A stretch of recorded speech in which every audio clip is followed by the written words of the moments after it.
I'm Maria Jenson, and I'm the director of SOMArts Cultural Center. And I always like to start with a pop-up survey every time I go to a different environment to see how many people have heard of SOMArts Cultural Center. Oh my God, I can go home. Thank you. Goodbye. Okay, so let's get this clicker thing going here. And I do apologize. Some of the photos that I'll be sharing with you are from the deep archives, and that means a Polaroid, and that means a Polaroid translated into modern technology, so it may not look that great. So let's see what we got. Okay, so this is how SOMArts used to look a long time ago. So for those of you who have not been to SOMArts, so for 4 decades plus, nestled beneath the 101 freeway, has SOMArts Cultural Center occupying an industrial warehouse turned creative oasis for Bay Area's most experimental and groundbreaking artists. And our mission is to promote and nurture art on the community level and to foster an appreciation of and a respect for all cultures. And we embrace the entire spectrum of arts practice and cultural identity, and you will get a chance to see what that really means for SOMArts as the slides progress. Here's another great image.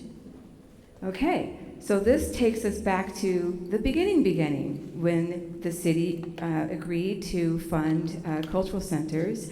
This photo is, I think, from around like the late 70s, obviously, and I don't think we ever see trucks that look like that anymore. So here are the key highlights. So SOMArts is one of 6 city-supported cultural centers, and it was founded during the passionate activism in the 70s by leaders who were also involved in the civil rights movement. So $2.5 million in 1975 was allocated to the city with intentions to form 10 neighborhood cultural centers. And this was accomplished by the advocacy of underserved, often ignored, very radical community artists and activists demanding space and resources from the city. And it was in 1979 that SOMArts was established as a cultural center. And most of the cultural centers were given to these cultural centers at a time when there wasn't a lot of development. So SOMArts, like I say, it's underneath the 101 freeway, and at that time it was known for its wild raves because we did not have condominium developments. There wasn't Airbnb, Pinterest, Adobe surrounding us. There weren't any cafes, so no pour-over coffees. There weren't any bike shops. In other words, hipster culture hadn't happened to the neighborhood yet. So and other buildings, they had a former use. So for example, one of the cultural centers was a former bank. SOMArts was a cultural center that was, at first, through history, what we've been told anyways, like it made sales. It was a sale loft at one point. Then it went through another transformation where it made the actual aluminum vats for brewing beer. We didn't brew beer, but we made the vats.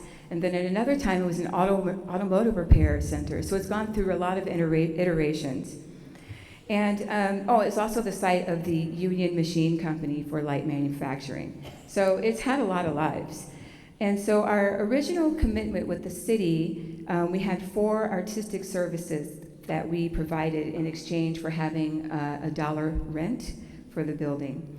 There was the Mural Resource Center, and that helped coordinate and supervise 4 to 5 annual mural projects throughout the city every year. There was a costume bank that was a former home to over 3,000 costumes and accessories, which were available to rent for community performances.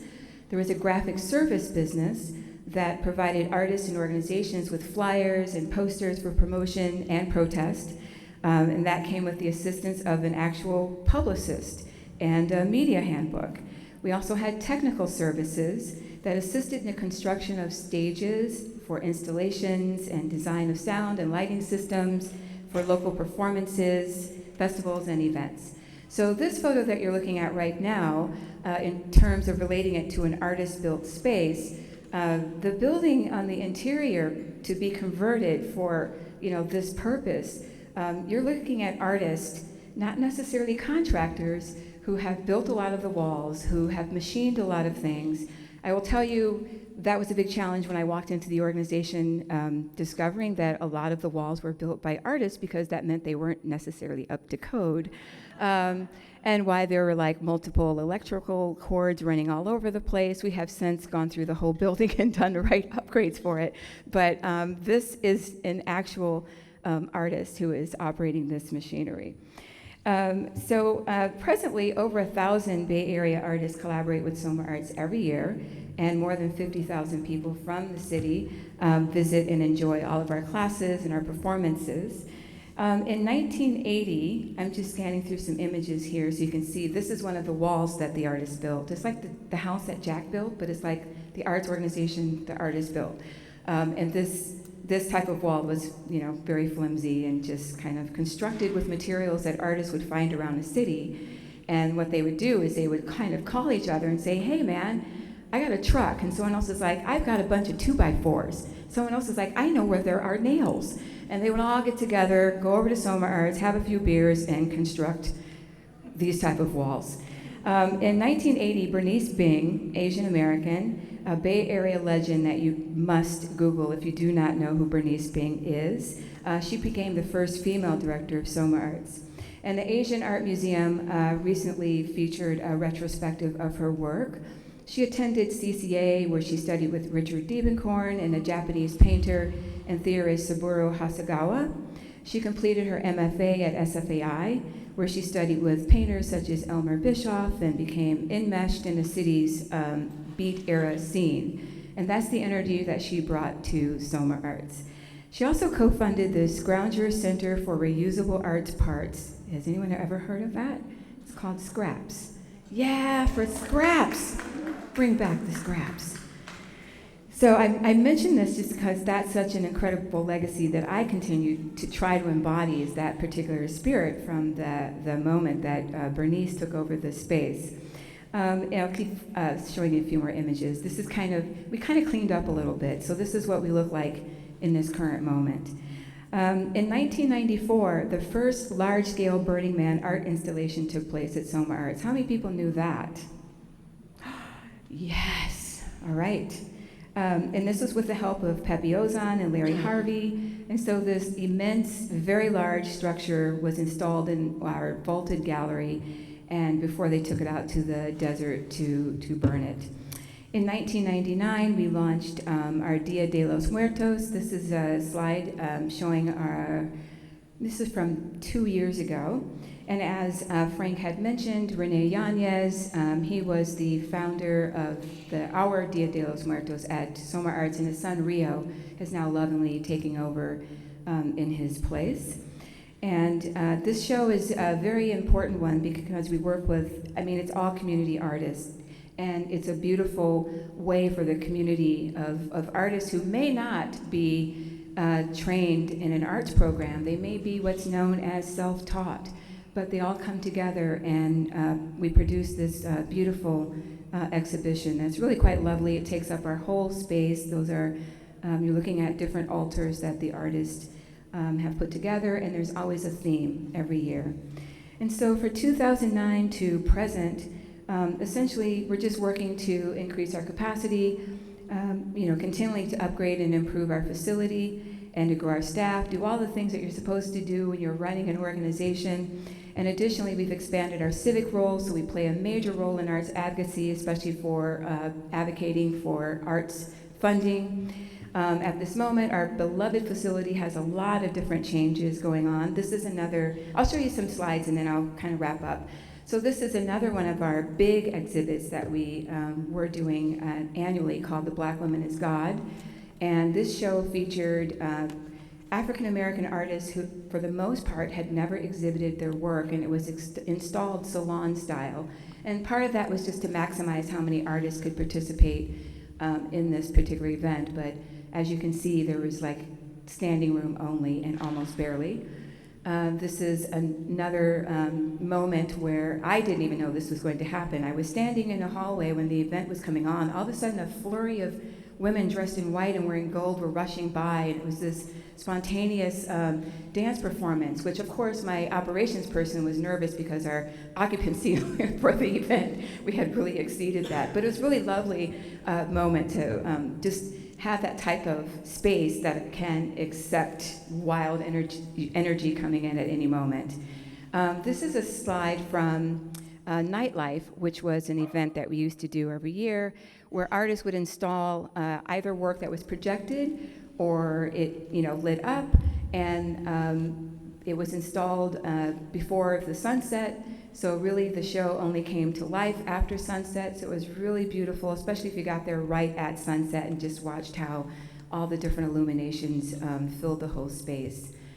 This is from one of our beloved programs called Murphy and Cadigan, and we do this in partnership with the San Francisco Foundation, where every year artists from Bay Area Arts Program in their first year of their MFA programs are given awards through the San Francisco Foundation. And it's something that, like I said, touches us very dearly, because we're seeing artists as they are beginning to get their kind of like their act together as art students, and it's really nice to think about awarding students before they're even graduating, so that little boost of support that they get is very meaningful. This is from Day of the Dead, one of our artists that he works with, his name is Adrian Arias. I don't know if anyone has heard of Adrian, but he works very, very large scale. And this is another still from a solo exhibit that we do annually now every year. We were doing just mostly group shows, but then we realized it's really important to focus on one artist to give that artist the opportunity. This crazy image here, if you want to know what those humans are doing, I don't know if anyone has heard of the performance, 100 performances in a hole. There's someone who raised their hand. I wish I had prizes to give that I could just throw out like Oprah, like, you get a prize, you get a prize, you get a prize. So one thing that's great about the SOMArts space, being an artist-run or artist-driven space, which it still is, there was a curator named Justin Hoover, if you've ever heard of Justin Hoover. When he came on board, he was kind of surveying, like curators, what kind of space is this? And then he noticed that there was this plywood on top of where these people are standing. And he goes, hey, can we just kind of lift that plywood up and see what's under there? And he didn't tell the director at the time, is what I learned. So they lifted it up, and it was filled to the top with sand, because this is that time when SOMArts was an automotive, or I think it was like changing oil. Yeah, it was a place that changed oil. So that was filled with, they had all these bays filled with sand. And so he excavated it, and they sanded, and there were all these, those beautiful wood that kind of lines that space, and it goes down about maybe 4 feet, and decided to, inaugurate it with this performance called 100 Performances in the Hole.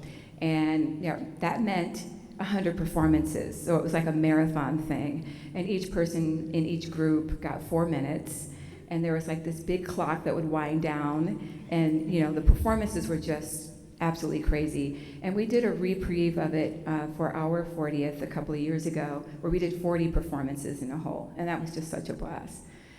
This is also from that particular performance as well. So you can kind of see the kind of history of the through line of these artist spaces and the spontaneity that was there, and how people were actually willing to experiment. And also the city was kind of in on this as well at the time. It's a little different era for us running nonprofits right now, but this was such a free-spirited event that really pulled anyone in from any place. You didn't have to be an artist to be part of this event. And here's another still from that. I particularly love these photos, and could look. I found thousands of them, and I saw all the different things that were happening in the space. Some questionable, of course, and some definitely not, for everybody and a certain age. So I just mentioned basically all of the all of the programming we do, and I wanted to mention that we also have a partnership with other cultural centers, and so we work with the Queer Cultural Center quite a bit on productions. We work with our Mission Latino Cultural Center. SOMArts is the one cultural center that doesn't have a gender-specific or ethnic-specific name in its title, and I find that to be interesting because we are kind of like the crossroads and the hub. There's no one turned away for any idea that they have, and we kind of like to think of ourselves as the Switzerland of maybe the Switzerland of the arts ecosystem in general at this point. And I just want you to know that in addition to these kind of crazy spaces or crazy things that we do, we also are the site of weddings, memorials. There have been seances, love-ins, sit-ins. There was a failed exorcism, and I won't tell you the details of that. I just learned about it. No one got injured, okay? Well, no one got injured, but it was just really, that's how wild the events over the years have been. And I really just want to encourage all of you to continue to support the artist and curator-driven spaces. We've been around for a long time. We're legacy organizations, and I'd like to think that we are what keeps San Francisco unique and interesting and diverse. And yeah, so thank you very much.